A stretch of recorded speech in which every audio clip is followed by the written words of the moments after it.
melihat malaikat. Adakah manusia mampu melihat malaikat? Adakah sahabat-sahabat Nabi SAW pernah melihat malaikat? Dan Nabi SAW pernah, kita nyatakan Nabi SAW pernah melihat malaikat. Sahabat-sahabat Nabi juga pernah melihat malaikat. Akan tetapi sahabat-sahabat Nabi melihat malaikat dalam keadaan malaikat tersebut menyerupai manusia ataupun bashar, menyerupai seorang lelaki, Dan malaikat tidak akan menyerupai seorang perempuan, Dia akan menyerupai seorang lelaki yang kacak, dan kebiasaannya ialah Dihyatul Kalbi, seorang sahabat Nabi SAW yang handsome lah, senang bahasanya, yang handsome gitu. Jadi sahabat-sahabat Nabi melihat malaikat, betul, melihat malaikat, tetapi bukan dalam bentuk yang asal. So, kita mampukah kita melihat malaikat dalam bentuk dia yang asal? Soalan cukup emas. Mampukah kita umat Muhammad SAW melihat malaikat dalam bentuk dia yang asal? Jawapannya tidak. Kerana apa? Kerana malaikat ini diciptakan daripada cahaya nurani yang sangat halus. Maka manusia tidak berkemampuan melihat malaikat kerana Allah Ta'ala tidak memberi kekuatan kepada mata pandangan kita. Dan kemudian kehebatan dan keagungan penciptaan malaikat itu menyebabkan kita tidak mampu untuk melihat malaikat. Nabi SAW hanya 2 kali sahaja melihat malaikat Jibril AS dalam bentuk dia yang asal.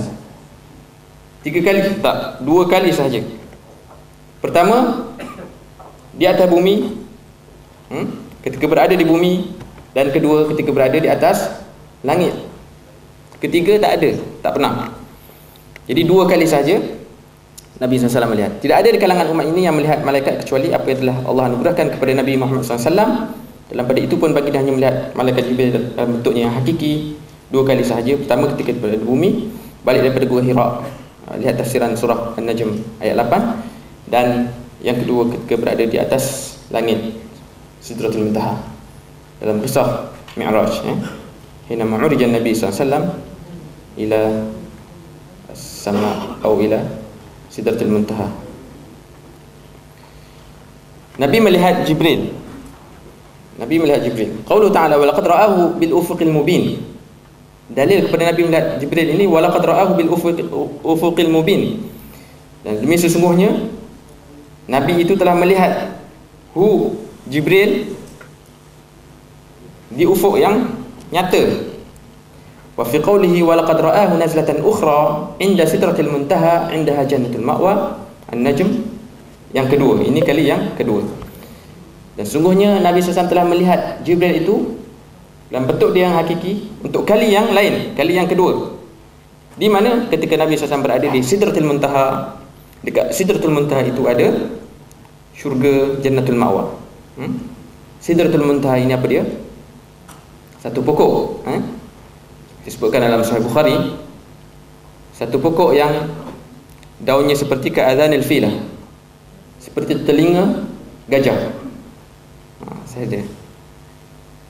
Kemudian kalkindil, dia punya buah dia kalkindil, seperti kendi yang besar.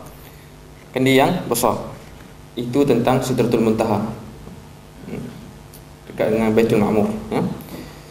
Wa qad warada fi sahih Muslim anna Aisyah radhiyallahu anha sa'alat ar-Rasul sallallahu alaihi wasallam an hatayn al-ayatain faqala sallallahu alaihi wasallam innama huwa Jibril lam arahu ala suratihi allati khuliqa 'alayha ghayra hatayn al-marratayn ra'aytuhu munhabitan min as-sama' sadan 'idhamu khalqihi ma bayna as-sama'i ila al-ard.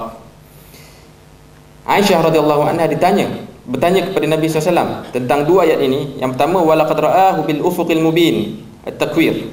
Yang kedua, walaqad ra'ahu nazlatan ukhra 'inda sidratil muntaha 'indaha jannatul ma'wa, An-Najm. Siapakah yang telah lihat? Apakah yang dimaksudkan Nabi telah melihat itu? Adakah melihat Allah Ta'ala ataupun melihat Jibril?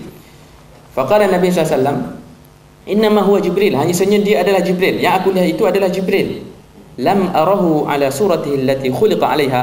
Aku tidak melihat Jibril itu dalam surah, dalam bentuk dia yang asal, yang diciptakan, bentuk dia yang hakiki, kecuali 2 kali. Ra'aituhu munhabitan minas sama'.